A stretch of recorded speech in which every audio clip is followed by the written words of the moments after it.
Pakettreisid on eestlaste seas endiselt populaarsed. Läheneva koolivaheaja valguses soetasid paljud taas pileti päikese alla, kuid nüüd tabas neid ebameeldiv üllatus. Reisikorraldajad paluvad ühtäkki lisaks juba tasutud reisile juurde maksta ka lennukikütuse lisatasu.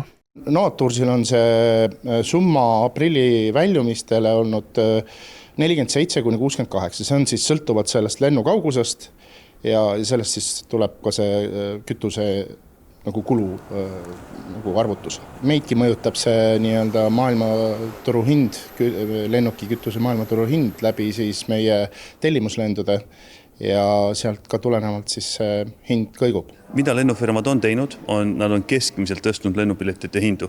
Tänasel hetkel see keskmine Euroopa siseselt on erinevate analüütikute hinnangul olnud kuskil 25–30 euro juures üks suund, aga ilmselgelt on lende, mis kallinevad rohkem, mis kallinevad vähem.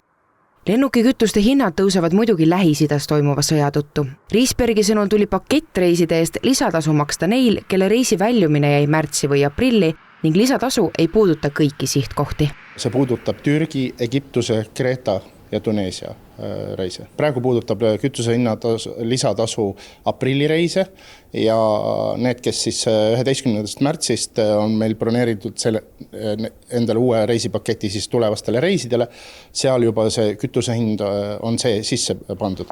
Tõenäoliselt tõusevad lennupiletite hinnad suveks veelgi, kuid kõik oleneb sellest, millal sõda Lähis-Idas lõpeb. Konflikti lõpp ei too aga automaatselt hindu alla, sest selle mõju on pikaajalisem. Osadel lennufirmadel on kütus ette ostetud, ehk siis, mis tähendab seda, et neid nii palju see kütushinna tõus täna ei mõjuta, aga vastupidi, nad ka ostavad praegu tuleviku ette, ehk siis ühel hetkel, kui kütushinna tõus tuleb alla, siis nad ei jõua reageerida. Ise kui sõda homme lõpeb, siis see mõju avaldub reaalselt kütuse supply'sse või nii-öelda pakkumisse 2-3 kuu pärast. Ja kui me täna oleme aprillikuus, siis me oleme juba suves. Kui palju need tulevikureisid siis keskmiselt tõusnud on, kui me võrdleme näiteks aasta algusega?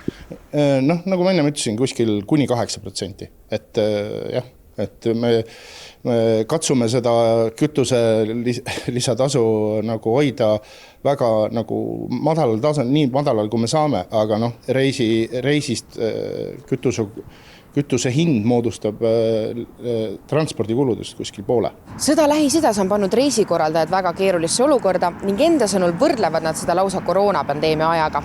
Hindu ei ole võimalik lõpmatuseni tõsta, sest klientide jaoks tuleb lagi ette ning tõenäoliselt tuleb siis mängima hakata hoopis väljumistega. Üldiselt on ikkagi inimesed võtnud seda rahulikult võrreldes siin 4-5 aasta taguse samasuguse olukorraga, sest tegelikult see hinnatõus ei ole nii suur, et ka reisikorraldajad on võtnud enda kanda osa kütuse kuludest, et kui me küsiksime nagu täissummat, siis oleks need summad natuke teist kõrgemad isegi. Lõpmatuseni ei saa ka enda eelarvest auku katta ning kui kütusehinnad samamoodi edasi tõusevad, on ainus variant reiside arvu kokku tõmmata. Kukemelki sõnul on täna raske ennustada, millal saabub haripunkt ning kui palju lennupiletite hinnad veel kallineda võivad.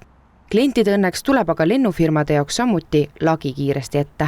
Peame vaatama seda Eesti asukohta. Me oleme suhteliselt kaugel, kui me räägime puhkuse sihtpunktidest, siis lennud Kreekasse, Hispaaniasse, Portugali on üle 4 tunnised, ehk siis pigem on oodata mõnevõrra suuremat hinnatõusu nendes segmentides. Aga veel kord, tegemist on väga konkurentsitiheda turuga, ehk siis need ei saa ka päris taevasse tõusta.